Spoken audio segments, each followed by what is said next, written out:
Morning friends, welcome to my channel Bhajri Manna kitchen.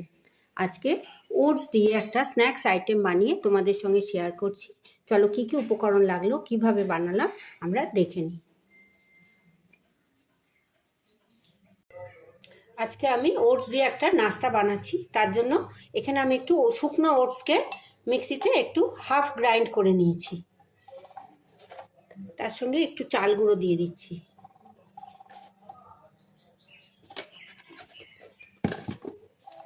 শুকনো উপকরণগুলো মাখিয়ে নিচ্ছি। একটু নুন,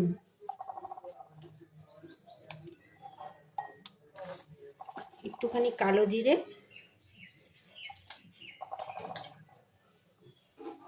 আর একটু ঘি দিয়ে দিচ্ছি। ঘিকে গলিয়ে রেখেছি। শুকনো উপকরণগুলো আমি এবার মাখিয়ে নিচ্ছি।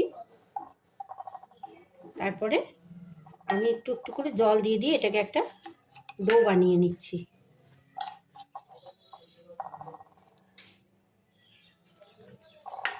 একটা ডো আমি আটা মাখার মতো বানিয়ে নিচ্ছি।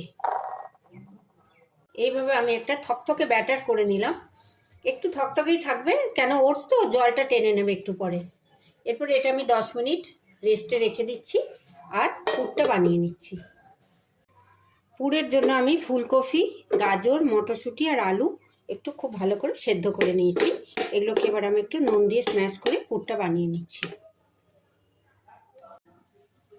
পুর করার জন্য আমি প্রথমে গ্যাসের মধ্যে একটা ননস্টিকের কড়াই বসিয়ে নিয়েছি। লো টু মিডিয়াম ফ্লেম করে একটু সর্ষের তেল দিয়ে দিচ্ছি। প্রথমে তেলটাকে একটু ভালো করে গরম করে নিচ্ছি। এরপর ওর মধ্যে আমি দিয়ে দিচ্ছি একটু সর্ষে, একটু সাদা জিরে,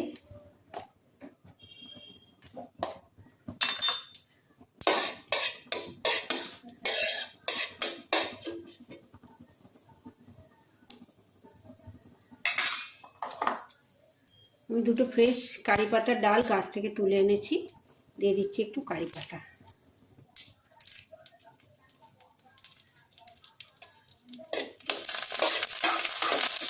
ফোড়নটা একটু ভেজে নিচ্ছি। খুব সুন্দর একটা সর্ষে কারি পাতার গন্ধ এসছে। এরপর আমি এর মধ্যে পেঁয়াজ, কাঁচা লঙ্কা দিয়ে দিচ্ছি।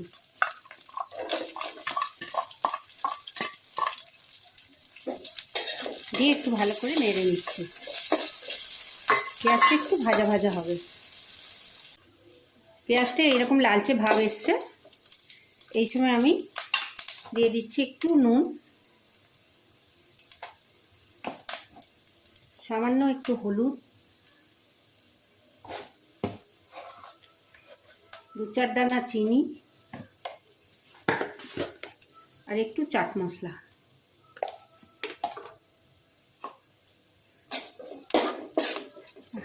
আর একটু নেড়ে নিচ্ছি।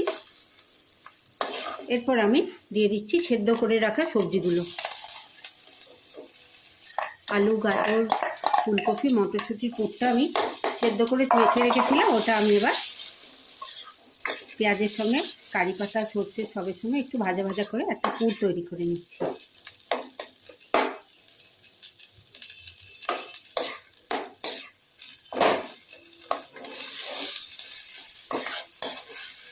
খুব সুন্দর এই পুরটা। তুমি অন্য খাবারেও এটা ব্যবহার করতে পারো।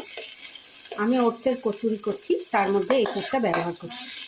আমি বন্ধ করে দিলাম গ্যাসটা।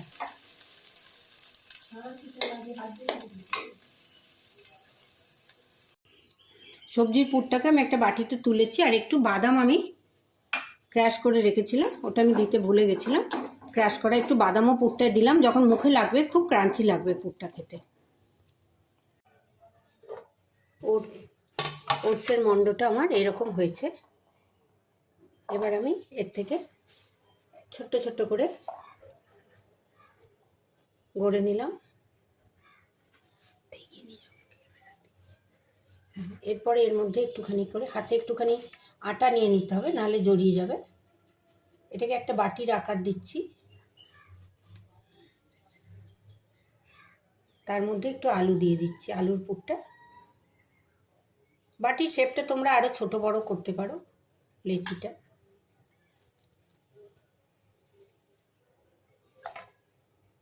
এইভাবে একটু পুর দিয়ে এবার এটাকে আমরা কচুরির মতো একটু গড়ে নিচ্ছি।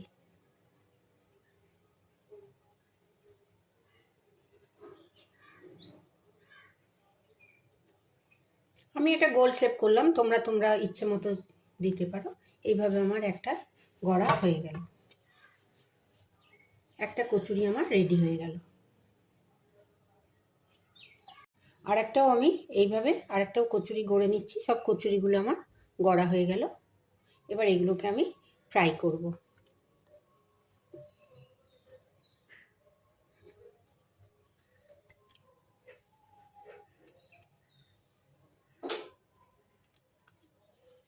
এরপর সমস্ত কচুরিগুলো গড়ে নিয়েছি।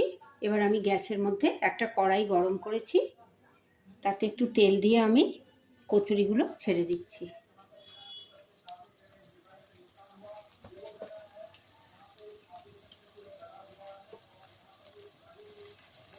ওটস খুব উপাদেয় খাবার। আমরা অনেক সময় দুধ দিয়ে খাই, নানা রকম খাই। এইভাবে কচুরির মতো করে খেলেও বাচ্চারা সহজেই খেয়ে নেবে। আর এটা খুব হেলদি খাবার একটা। আমি সমস্ত কচুরিগুলোকে তেলের মধ্যে দিয়ে দিলাম, একটু ভাজা ভাজা করে নেব। একদিকটা একটু ভাজা ভাজা হয়ে এসছে, এবার আমি এগুলোকে একটু উল্টে দিচ্ছি আর এক পিঠ ভাজার জন্য। মিডিয়াম টু লোতে রেখে কচুরিগুলো ভাজতে হবে, তা নাহলে ওপরটা পুড়ে যাবে আর ভেতরটা ক্রাঞ্চি হবে না। সমস্ত কচুরিগুলোকে আমি উল্টে দিলাম। এগুলো খুব খাস্তা হয়, চায়ের সঙ্গে খেতে খুব ভাল লাগে। কচুরিগুলো আমি এইভাবে উল্টে পাল্টে ভেজে নিলাম। এবার গ্যাসের ফ্লেমটাকে বন্ধ করে দিচ্ছি, তেল থেকে তুলে নিচ্ছি। সমস্ত ওটসের কচুরিগুলো আমি আস্তে আস্তে একটা প্লেটে তুলে নিলাম। স্যালাড দিয়ে পরিবেশন করছি, তোমরা চায়ের সঙ্গেও খেতে পারো। যদি ভিডিওটা তোমাদের ভালো লাগে, অনেক লাইক শেয়ার কমেন্ট করো, সাবস্ক্রাইব করে বেল আইকন প্রেস করো, যাতে আমার নিত্য নতুন সমস্ত রান্নার ভিডিও তোমরা সবার আগে দেখতে পাও। কোন বন্ধু কোথা থেকে দেখছো জানিও। সবাই খুব ভালো থেকো, সুস্থ থেকো, সাবধানে থেকো। এইভাবে ওটস দিয়ে কচুরি বানিয়ে স্ন্যাক্সে খেয়ে দেখো, কেমন লাগলো কমেন্ট বক্সে লিখে জানিও। ধন্যবাদ।